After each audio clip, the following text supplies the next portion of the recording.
Las Vegas no se despide. Esa es la primera cosa que hay que entender sobre esta ciudad antes de entender lo que ocurrió el 28 de mayo de 2026 en el Allegiant Stadium. Las Vegas no tiene protocolo de cierre, no tiene ritual de despedida, no tiene la costumbre de reconocer que algo llegó a su fin. Lo que tiene es la siguiente función, el siguiente show, la siguiente noche que borra la anterior, con la misma eficiencia con que las luces del Strip borran las estrellas. Es una ciudad construida sobre el principio de que lo que acaba de pasar ya no importa porque lo que está a punto de pasar es mejor.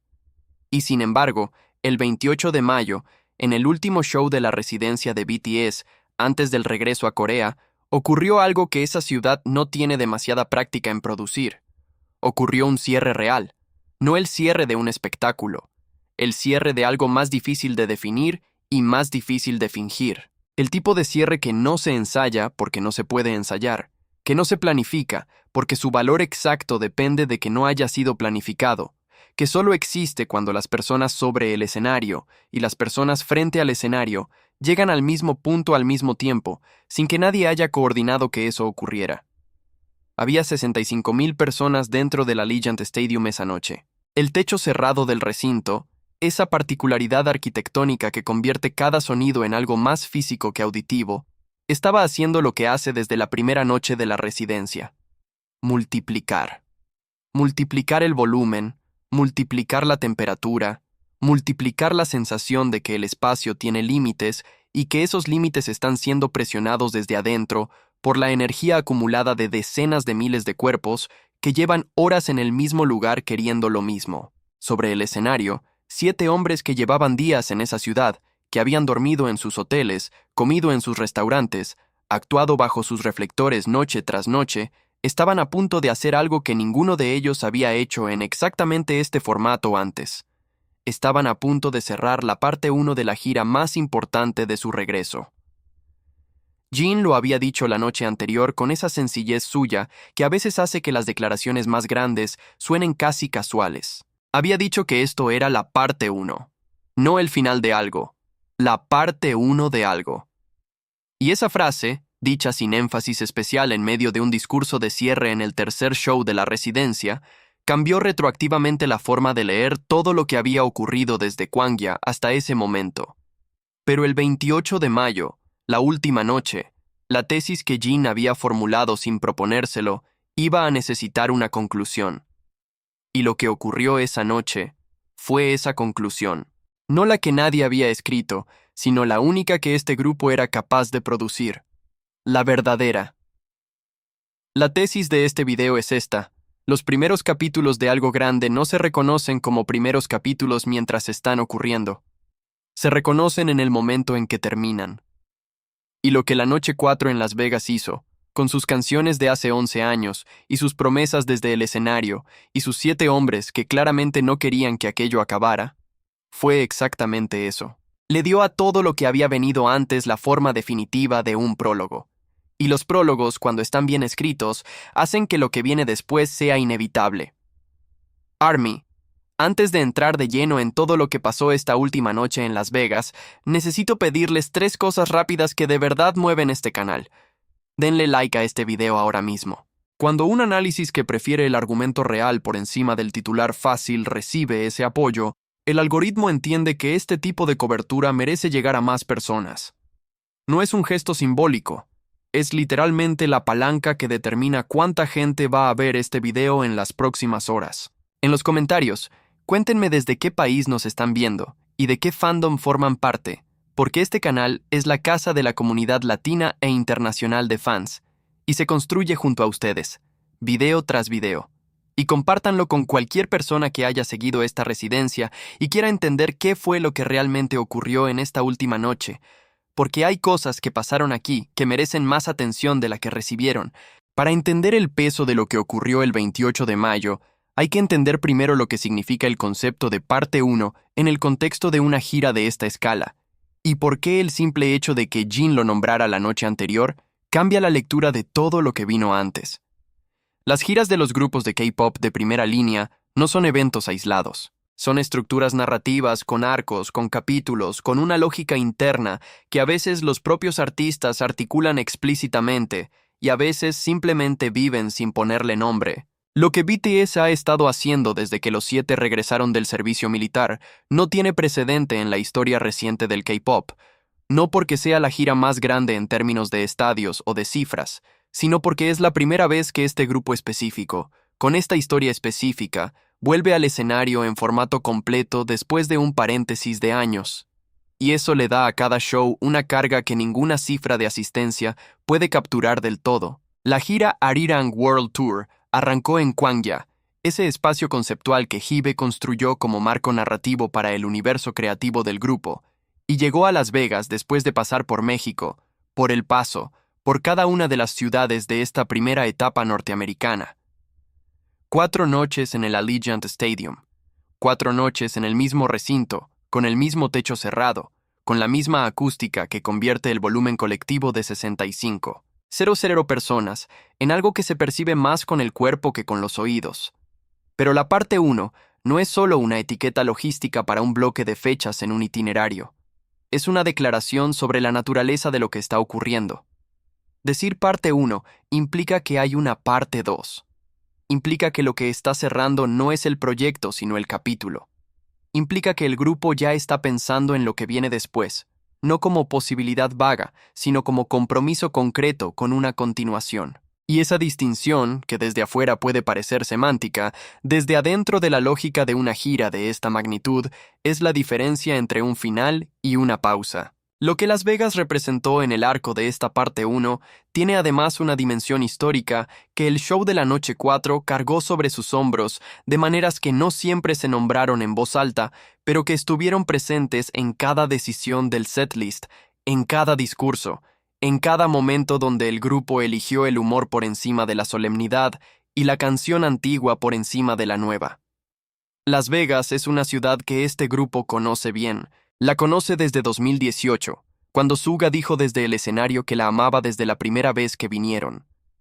La conoce desde la pandemia, cuando actuaron aquí con el público en silencio obligatorio y los asientos a media capacidad. La conoce desde cada vez que la ciudad apareció en el mapa de sus giras como uno de esos puntos que siempre regresan, porque algo entre el grupo y esta ciudad funciona de una manera que no siempre se puede explicar, pero que todos los que han estado presentes reconocen. Y ahora la conocen desde esta residencia. 4 noches consecutivas. 4 noches que construyeron algo que ninguna noche sola podía construir. Una residencia no es lo mismo que 4 shows en la misma ciudad. Una residencia es una conversación que se desarrolla en capítulos, donde cada noche responde a algo que la noche anterior había dejado abierto y plantea algo nuevo que la siguiente noche tendrá que resolver. Lo que la noche 4 tenía que resolver era la pregunta más difícil de todas las que esta residencia había generado. No cómo terminar bien. Cómo terminar de una manera que honre todo lo que vino antes, sin convertir el cierre en el punto más importante de la historia. Hay que entender también lo que significa el momento específico de la gira en el que esta noche ocurrió. La parte 1 de Arirang no cierra en Las Vegas y abre de inmediato en otro continente. Cierra aquí y abre en Busan, en Corea, el 12 y 13 de junio, en el estadio principal de Asia de Busan. Para el grupo, ese trayecto de Las Vegas a Busan no es solo un cambio de continente en un itinerario. Es un regreso, y los regresos, cuando uno lleva meses fuera haciendo algo de esta magnitud, tienen una textura emocional específica que no se puede fingir ni apurar. Lo que la noche 4 cargaba, entre otras cosas, era el peso de ser la última noche americana antes de ese regreso. La última noche antes de que la escala y la lógica del tour cambiara de manera fundamental. Y ese peso se notó. No como solemnidad forzada, sino como algo mucho más interesante. Como la energía particular de la gente que sabe que algo está llegando a su fin y decide, conscientemente o no, gastar lo que le queda sin guardarse nada para después. Hay además un detalle del contexto inmediato que conviene tener presente, porque aparece en los discursos de esa noche de maneras oblicuas pero constantes. La noche anterior, el 27 de mayo, RM había encendido un live en Weverse desde su cuarto de hotel que duró más de 1 hora. En ese live, repasó el álbum Arirang de la primera pista a la última, Habló de cada canción, del proceso de producción, de lo que cada track significaba para él.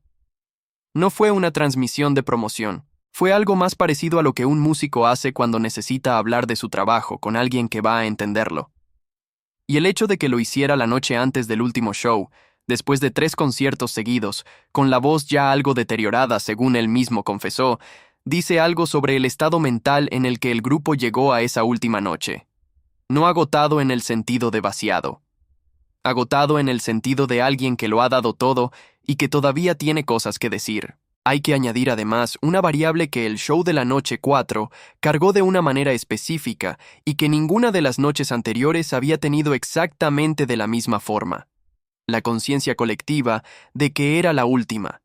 No el último show de Las Vegas en abstracto, sino la última oportunidad concreta de este grupo, en este estadio, en este bloque de tiempo específico, antes de que la geografía de la gira cambiara de manera fundamental. Las residencias de estadio tienen una estructura emocional propia que las giras convencionales no replican, porque en las giras convencionales cada ciudad tiene solo una noche y cada noche carga con todo el peso de ser la única. En una residencia, las primeras noches pueden permitirse el lujo de ser parte de algo que todavía está construyéndose. Tienen el privilegio de la apertura, de la posibilidad, del esto apenas empieza. La última noche no tiene ese privilegio. Tiene el privilegio diferente y más difícil de ser la que cierra, la que tiene que contener en sí misma todo lo que las anteriores dejaron abierto, y además añadir algo propio que haga que el cierre sea real, y no solo el último ítem de una lista. Lo que hace particularmente interesante la noche 4 de esta residencia es que el grupo no pareció aproximarse a ese peso como si fuera una carga. Lo aproximó como si fuera un recurso. Como si el hecho de que fuera la última noche, en lugar de suprimir la energía disponible, la concentrara. Hay performers que en la última noche de una residencia producen el show más contenido y más seguro del ciclo, porque la fatiga acumulada más la carga emocional del cierre actúa en conjunto como un freno. Lo que ocurrió el 28 de mayo en el Allegiant Stadium fue lo contrario. Fue un show que llegó a su última noche con la sensación de haber encontrado su forma definitiva. El show de la noche 4 arrancó con la energía consolidada de una residencia que ya había encontrado su velocidad de crucero. Hay algo en el cuarto show de una residencia de estadio que es difícil de explicar a quien no lo ha vivido desde adentro, pero que los 65,000 que estaban ahí esa noche sintieron desde los primeros minutos. No es la euforia desbordada de la primera noche, cuando todo es nuevo y la sorpresa actúa como amplificador de cada momento. No es la intensidad concentrada de la tercera noche, cuando el cansancio se convierte en honestidad y la honestidad en algo que no se puede fabricar. Es algo más cercano a la confianza, a la familiaridad que no elimina el asombro, sino que le da una textura más profunda, más fundamentada, más parecida a lo que siente la gente que ama algo de verdad en lugar de la gente que se sorprende de algo por primera vez. La diferencia entre los dos estados es perceptible desde el escenario y desde el público, y la noche 4 la exhibió desde ambos lados con una claridad que ninguna de las noches anteriores había tenido exactamente de esa manera. El Allegiant Stadium con techo cerrado en una noche de finales de mayo en Las Vegas tiene una acústica que en 4 noches consecutivas el grupo había aprendido a habitar de maneras cada vez más precisas. Esa capacidad del recinto de convertir el sonido colectivo de 65,000 personas en algo físico, en algo que se siente en el pecho antes de que los oídos lo procesen, estaba funcionando desde los primeros acordes con esa precisión de estadio que ya se conoce a sí mismo. Pero fue en las canciones sorpresa donde la noche 4 empezó a definir su carácter propio, con una claridad que separó este show de los 3 anteriores, de maneras que ningún setlist convencional podría haber producido. Boys with Fun llegó primero. Hay que detenerse aquí porque Boys with Fun no es solo una canción antigua en un setlist nostálgico. Es un artefacto sonoro de 2015, del álbum The Most Beautiful Moment in Life, que captura al BTS de una era específica con una fidelidad que pocas canciones del catálogo tienen. Era el BTS que todavía estaba construyendo todo, que no tenía la certeza de que lo que estaba construyendo fuera a durar, que canalizaba la incertidumbre en energía, porque la energía era lo único que no escaseaba. El título mismo es una declaración de intenciones que en 2015 sonaba como afirmación de presente y que en 2026 suena como algo más complejo, como la prueba de que lo que prometía ese presente se cumplió de maneras que nadie en 2015 podía haber anticipado. La canción toma su espíritu del Hung, ese concepto coreano que no tiene traducción exacta en español, pero que describe un estado de alegría infecciosa, de energía comunal espontánea, de esa vibración que emerge cuando las personas se reúnen a celebrar algo sin que nadie tenga que indicarles cómo hacerlo. El Hung es lo que ocurre cuando la alegría deja de ser individual y se convierte en algo que flota entre los cuerpos, que se retroalimenta, que crece con cada persona que se une. Y Boys with Fun, desde su primer compás hasta el último, es Hung embotellado en forma de canción. Lo que ocurrió en el estadio cuando esa canción empezó no fue nostalgia, fue reconocimiento. RM empezó a reír antes de terminar su primer verso. No la risa de quien está feliz de manera genérica, sino la risa específica de alguien al que la memoria corporal de una canción lo agarró por sorpresa, que sintió en sus propios músculos el fantasma de la coreografía de 11 años atrás y que encontró eso genuinamente gracioso y genuinamente hermoso al mismo tiempo. El estadio respondió a esa risa con la única cosa que podía responder, con la misma energía amplificada por 65. 000 voces que nunca habían estado en esos shows de 2015, pero que conocían cada sílaba de memoria. Danger llegó inmediatamente después, sin pausa, sin respiro, como si el grupo hubiera decidido que la conversación que Boys with Fun había iniciado necesitaba una segunda voz para estar completa. Danger es The Dark and Wild, 2014. Es un año antes de Boys with Fun. Es el BTS de la angustia adolescente con producción de hip hop electrónico, de las relaciones no correspondidas con coreografías de intensidad física que en 2014 eran la declaración de un grupo que quería ser tomado en serio de maneras que la industria todavía no sabía cómo procesar. La coreografía de Danger es de esas que el cuerpo aprende a nivel muscular y no olvida. Suga lo demostró esa noche de la manera más clara posible. Estaba de pie en el lateral del escenario cuando comenzaron los primeros acordes. Y cuando el coro arrancó, se incorporó al grupo con la naturalidad de alguien que nunca se fue, ejecutando pasos que no había practicado en años, con la precisión de quien los lleva grabados en algún lugar que no se borra con el tiempo. Esa imagen, Suga uniéndose desde el lateral con 12 años de memoria muscular intacta, es una de las que esta noche va a producir para los registros de la residencia. No por su espectacularidad técnica, sino por lo que dice sobre la naturaleza de lo que este grupo construyó en sus primeros años. No construyeron pasos de baile. Construyeron algo que vive en el cuerpo de una manera que el tiempo no erosiona. Para quienes estuvieron en el estadio esa noche, la secuencia de Boys with Fun, seguida de Danger, fue descrita después como uno de los momentos de mayor intensidad emocional de toda la residencia. No a pesar de ser canciones viejas, sino precisamente por eso.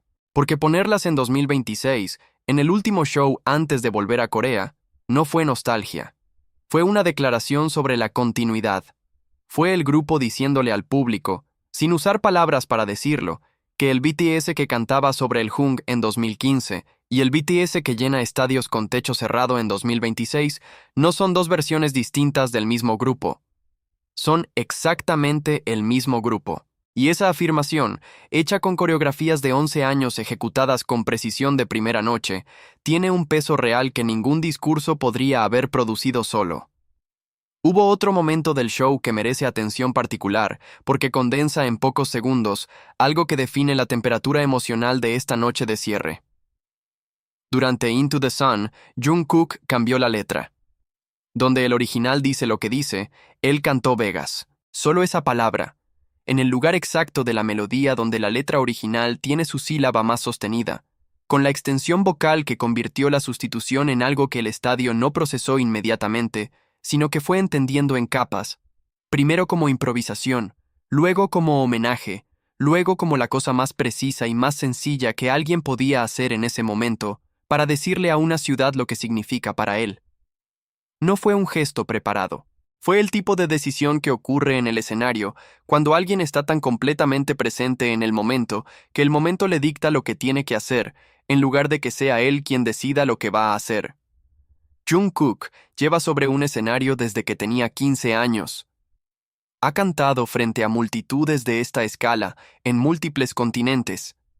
La libertad que demostró con esa sustitución de una sola palabra no es la libertad del principiante que improvisa porque no sabe las reglas. Es la libertad del artista que conoce las reglas tan bien que sabe exactamente cuándo y cómo doblarlas para que el resultado sea más verdadero que si las hubiera seguido.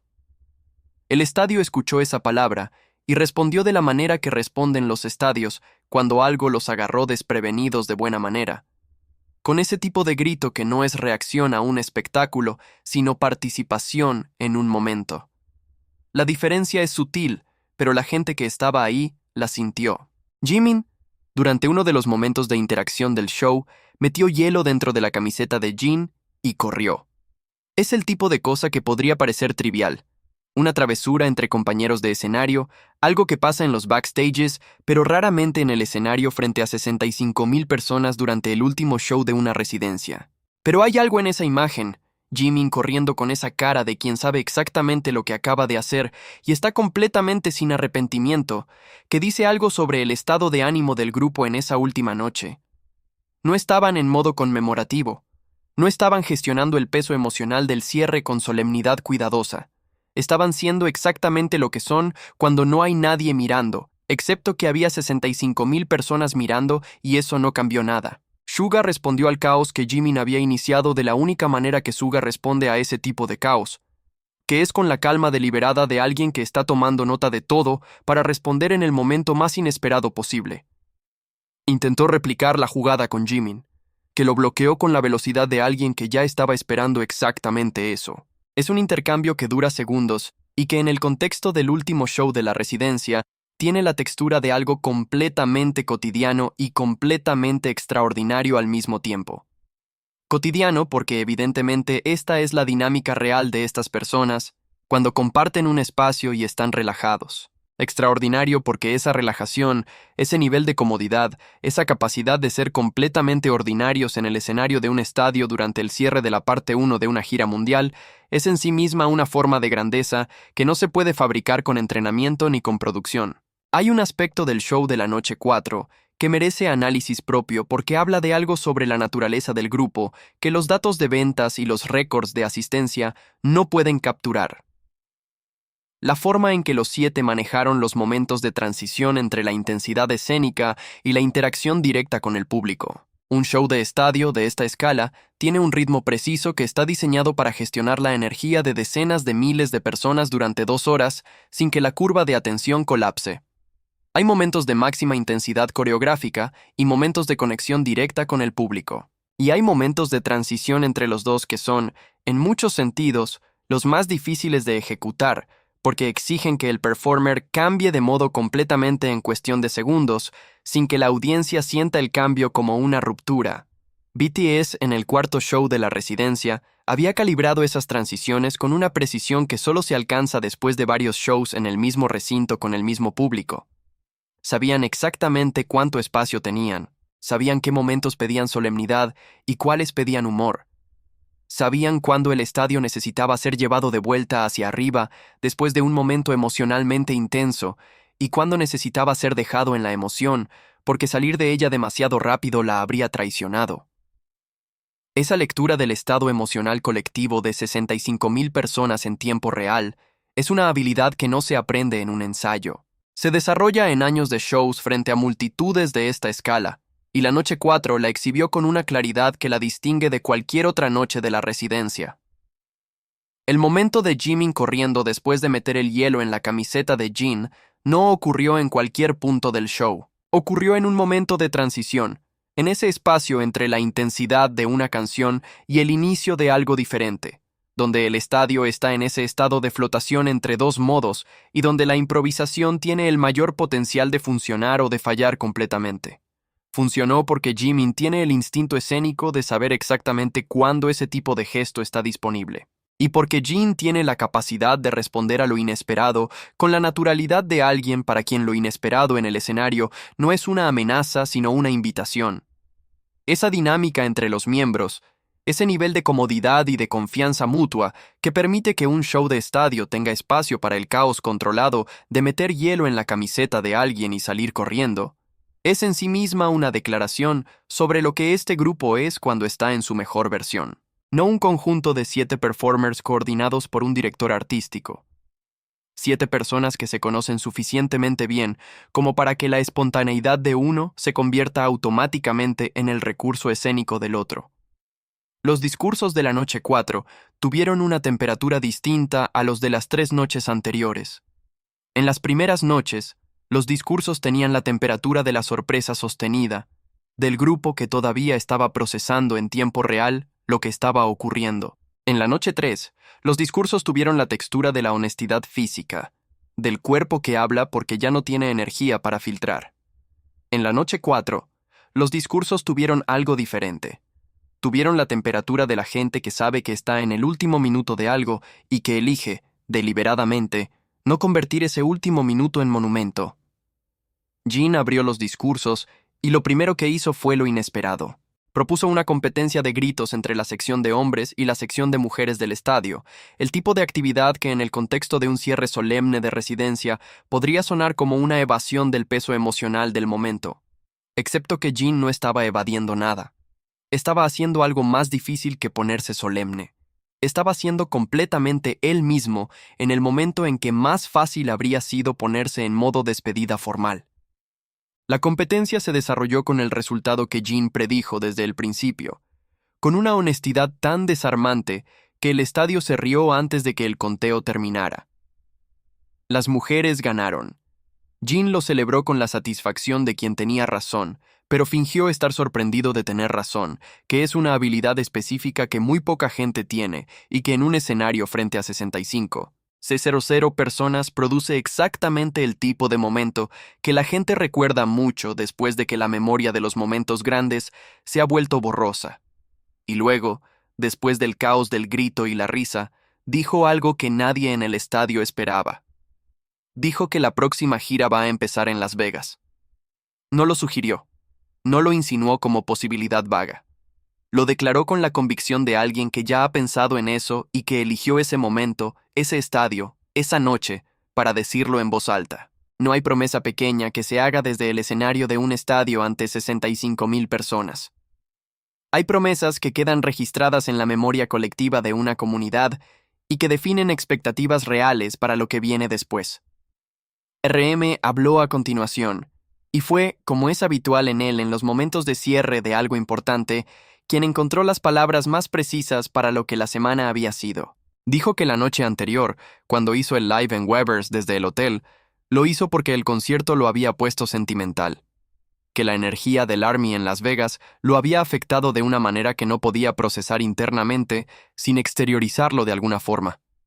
Que había necesitado hablar de la música, del álbum, de cada canción, porque era la única manera que tenía de devolver algo de lo que el público le había dado.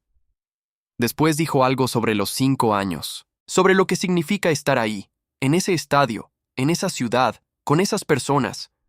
No como frase de agradecimiento protocolario, sino como observación genuina sobre la naturaleza del tiempo y de lo que se construye cuando el tiempo se llena de cosas que importan. Dijo que eso era mejor que perfecto. Mejor que perfecto. No perfecto, porque perfecto es una categoría cerrada, una puntuación máxima que no deja espacio para lo que viene después. Mejor que perfecto es una categoría abierta. Es reconocer que lo que ocurrió superó cualquier marco de evaluación que hubiera preparado de antemano, y que eso, precisamente eso, es lo que lo hace real.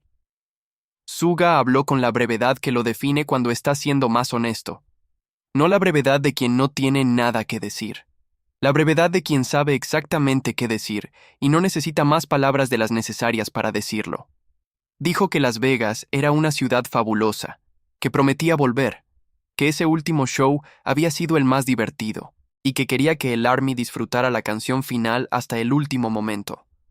4 frases, cada una cargando exactamente el peso que tenía que cargar sin un gramo de más. J-Hope tomó el micrófono y lo que dijo tenía la marca de quien lleva días procesando algo que no sabe cómo articular y que finalmente encontró la forma. Dijo que llevaba tiempo pensando en qué iba a pasar durante la gira, que estaba emocionado desde meses antes, que tenía expectativas sobre qué cosas divertidas iban a ocurrir. Y luego dijo que lo que realmente ocurrió superó todo lo que había imaginado. Que el hecho de que la gira entera hubiera ocurrido sin que nadie se lastimara, sin accidentes, era algo por lo que sentía una gratitud que no sabía cómo expresar. Hay algo en esa gratitud específica.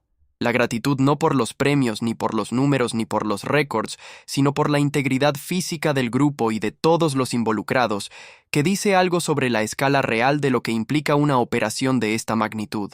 Una gira de estadios de este nivel involucra cientos de personas, meses de preparación, coreografías de alta intensidad, ejecutadas noche tras noche, logística que puede fallar en docenas de puntos diferentes en cualquier show y que en 4 shows consecutivos tiene 4 veces la oportunidad de fallar. Que J-Hope eligiera ese momento, el último discurso de la última noche americana de la gira, para agradecer por lo que no pasó, por los accidentes que no ocurrieron, por las lesiones que no se produjeron, es el tipo de cosa que solo dice alguien que sabe exactamente lo que puede salir mal, porque lo ha visto salir mal antes, y que entiende que la ausencia de lo malo es, en sí misma, una forma de lo bueno que merece ser reconocida. Jungkook habló con esa calidad de presencia que lo define en los momentos de cierre, cuando la emoción está alta, y él decide siempre no rebajarla, sino habitarla completamente.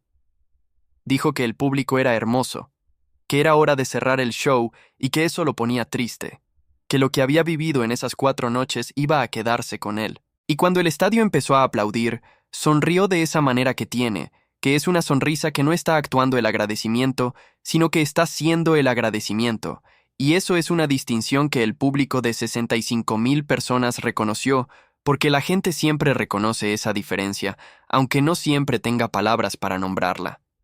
Jimin habló, y su discurso en la noche 4 tuvo una textura diferente a la de la noche anterior. Si en la noche 3 Jimin había estado en el límite visible del llanto, batallando con lo que su cara quería hacer, en la noche 4 había encontrado un equilibrio diferente. No la contención forzada de quien está reprimiendo algo, sino la calma de quien ya pasó por lo más difícil la noche anterior, y llegó a esta última noche habiendo procesado lo suficiente para poder estar completamente presente sin que la emoción lo desborde. Agradeció al staff, a los directores, a los bailarines. Dijo que el ARMY lo había hecho enormemente feliz. Y en esas palabras, que en la superficie suenan como las palabras que siempre se dicen en estos momentos, había algo que el contexto de la noche anterior hacía sonar diferente. Como si el haber estado a punto de llorar la noche anterior y el haber encontrado el equilibrio esta noche fueran parte de un mismo arco, de un mismo proceso de llegada a un cierre que era real porque había costado algo. V fue el último en hablar, y lo que hizo fue, en la economía de los discursos de esta residencia, probablemente lo más elocuente.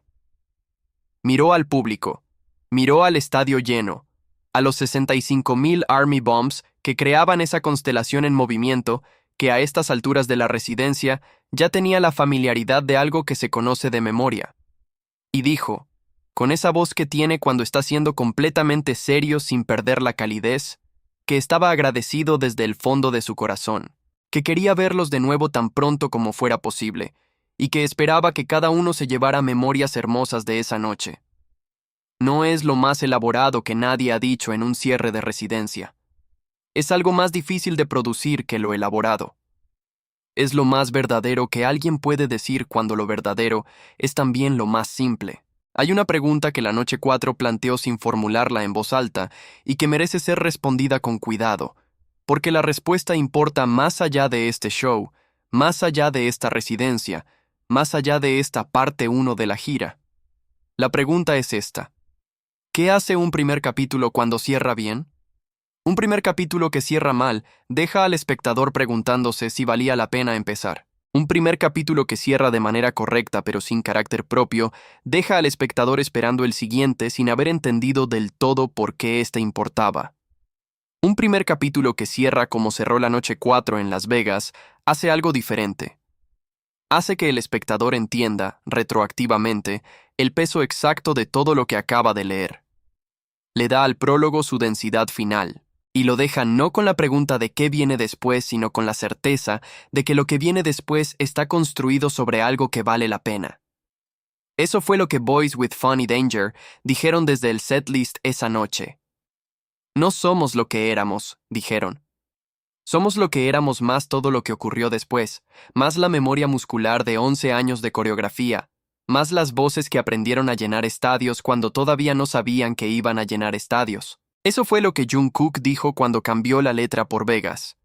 Eso fue lo que Jin dijo cuando prometió que la próxima gira empieza aquí. Eso fue lo que RM dijo cuando llamó a todo esto mejor que perfecto. Hay una imagen de la noche 4 que, mirada desde fuera del estadio, podría parecer menor comparada con los momentos más cargados emocionalmente de la residencia, pero que vista desde adentro de la lógica de lo que esta gira ha estado construyendo, tiene el peso de una afirmación final. Es la imagen de RM riéndose durante su verso de Boys with Fun. No la risa calculada de quien sabe que reírse en el escenario produce un efecto específico en el público. La risa involuntaria de alguien al que la memoria de 11 años lo agarró desprevenido y que no tuvo o no quiso tener la capacidad de contenerla. Hay en esa risa la totalidad de lo que ha ocurrido entre 2015 y 2026. Hay el grupo que grabó esa canción. Hay los años del servicio militar. Hay el regreso. Hay las 4 noches en Las Vegas. Hay todo lo que viene después. No como narrativa consciente que RM estaba construyendo en ese momento, sino como algo más simple y más poderoso. Como el cuerpo que recuerda lo que la cabeza no puede procesar completamente, porque es demasiado y es demasiado bueno. La parte 1 de Arirang cerró en Las Vegas el 28 de mayo de 2026, con la energía particular de algo que no está terminando sino tomando impulso, con 7 personas sobre un escenario que habían entregado todo lo que tenían durante 4 noches y que en la última eligieron no ser monumentales sino ser completamente ellos mismos, que es siempre la versión más difícil y más honesta de lo que alguien puede ser. Busan espera. La parte 2 espera. Y lo que Las Vegas construyó en estos 4 shows es la fundación sobre la que todo lo que viene después va a pararse. BTS no cerró la parte 1 de Arirang en Las Vegas. La dejó abierta de la única manera en que los buenos primeros capítulos se cierran, dejando al que viene después sin otra opción que estar a la altura. Quiero leerlos de verdad en los comentarios porque esta noche tiene varios ángulos que merecen debate real. Van 4 preguntas concretas. Primera, Jin prometió desde el escenario que la próxima gira empieza en Las Vegas, y Suga prometió que vuelve. ¿Creen que ese tipo de promesas hechas en público desde el escenario de un estadio tienen un peso diferente a las que se hacen en entrevistas o en redes sociales? ¿O el contexto emocional de un cierre de residencia hace que las palabras suenen más grandes de lo que su contenido real justifica? Segunda, Boys with Fun y Danger en 2026, 11 y 12 años después de sus grabaciones originales, con RM riéndose durante su propio verso y Suga uniéndose desde el lateral con la coreografía intacta. ¿Cuál fue el momento exacto de esas canciones en el que sintieron el contraste más nítido entre el grupo que las grabó y el grupo que las está ejecutando ahora? Quiero detalles específicos, no impresiones generales. Tercera, Jungkook cambió la letra de Into the Sun por Vegas en el último show. Es el tipo de decisión que ocurre en milisegundos sobre el escenario y que o funciona perfectamente o no funciona en absoluto. Sienten que ese gesto, esa sustitución de una sola palabra, capturó algo sobre la relación entre el grupo y la ciudad que ningún discurso habría podido capturar de la misma manera? ¿O fue un momento bonito, pero que no cambia nada en la lectura de la noche? Cuarta, la parte 1 de Arirang cierra aquí, y la parte 2 abre en Busan el 12 y 13 de junio. Para quienes han seguido esta gira desde Gwangja, ¿qué es lo que esta primera etapa les dejó que no esperaban que les dejara? No hablen de momentos específicos, sino de algo más difícil de nombrar, de lo que cambió en la manera en que entienden a este grupo después de haber visto esta primera parte del tour.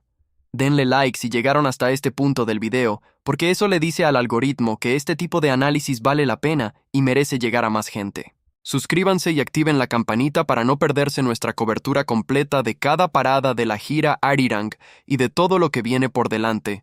y compártanlo con cualquier persona que haya seguido esta residencia y quiera entender qué fue realmente lo que pasó en estas 4 noches en Las Vegas, porque hay cosas que ocurrieron aquí que los titulares no alcanzaron a capturar y que solo se ven cuando uno se toma el tiempo de mirar despacio. Nos vemos en el próximo video. Los quiero mucho a todos.